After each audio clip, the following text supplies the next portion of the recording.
ఈ పడిగాపులు కాయలే అక్కడ చచ్చిపోతున్న కాళ్ళు లేని దాన్ని ఎవరికైనా అంతే కదా ఇంటికి తీసుకొచ్చి ఇచ్చే వాళ్ళకి ఇట్లా అన్యాయం చేస్తే ఏమైనా బాగుందా? ఇట్లా మీకు ఎందుకు రప్పిస్తున్నారు ఇక్కడికి మీకు తెలుసా? మాకేం తెలుసయ్యా, ఆ చంద్రబాబు నాయుడు చేసే ద్రోహం కాదు ఇదే.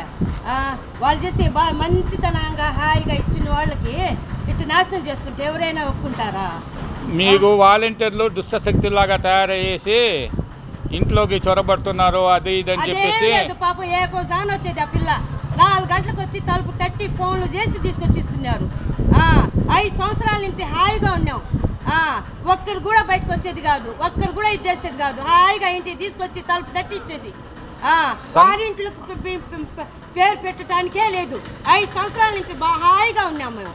ఇప్పుడే ఇట్లా అయిపోయింది. సంఘ విద్రోహ శక్తులుగా మారుతున్నారంటగా వాలంటీర్లు. ఏం లేదు పాపం వాళ్ళ మీద అనుమానం పడటానికే లేదు. ఏకోజాన్ వచ్చేది 5 గంటలకు కానీ 4 గంటలకు కానీ 3 గంటలకు కానీ తలుపు తెట్టి ఇచ్చేది.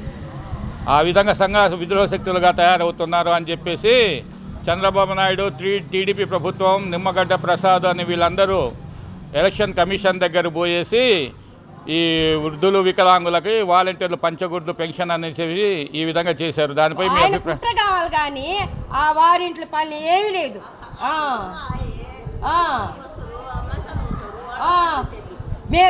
ఇప్పుడు ఆ నుంచి రావటానికి 50 రూపాయలు 100 రూపాయలు ఇచ్చేసి వచ్చే ఆటోలకి అంత కర్మ. ఇంటికి దాకా హాయిగా ఇంటికి ఇచ్చిన వాళ్ళకి ఇదేమన్నా కర్మ? ఇది కర్మగే కదా ఇది.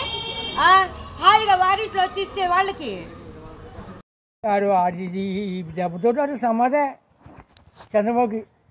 ఈ ఆడి కొడుకు కానీ ఆడు కానీ పవన్ కళ్యాణ్ కానీ అలాగే డిపాజిట్లు రావు. వాళ్ళు ప్రజల ఈ ముసలోళ్ళు ఉసురు 100 పాలు తగులుతుంది నా కొడుకు. ఎంతగా చెప్పేది 3 సార్లు ఓడిపోయాడు, 3 పెళ్ళాలను చేసుకున్నాడు. సంఘంలో నిలబడటానికి అర్హత ఉందా అసలు అతనికి? ఎన్ని కోట్లు ఉన్నా ఎన్ని చేసినా ఇంట్లోనే సరిలేనోడు ప్రపంచాన్ని ఏం చూస్తాడు? మనల్ని ఏమని పరిపాలిస్తాడు? ఆ తోలు బొమ్మలాట ఏదో సినిమాల్లో చూరి ఆడుకోక నాయకత్వం ఎందుకు అతనికి? పైపెచ్చు ఈ చంద్రబాబు ఈయన కలిసి జగన్ని తిట్టడం ఏంటంట? జగన్ చేసిన తప్పేంటి? జగన్ ఏం చేయలేదు. మాలాంటి వికలాంగులకి ఎంత సహాయం చేస్తున్నాడు. ఈ చంద్రబాబు నాయుడు పవన్ కళ్యాణ్ మా నోట్లో మట్టి కొట్టి మాకు ఎంత మట్టికి పింఛన్లు లేకుండా చేశాడు. అది మంచి పద్ధత? మా ఉసురు తగలాలి, తగిలి ఓడిపోవాలి ఈసారి కూడా. అది మేము కోరుకునేది. మా జగనే రావాలి పైకి. జగనన్న నాయకత్వం, జగనన్న నాయకత్వం.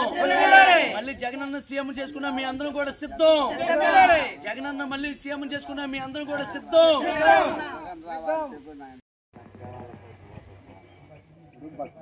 మరి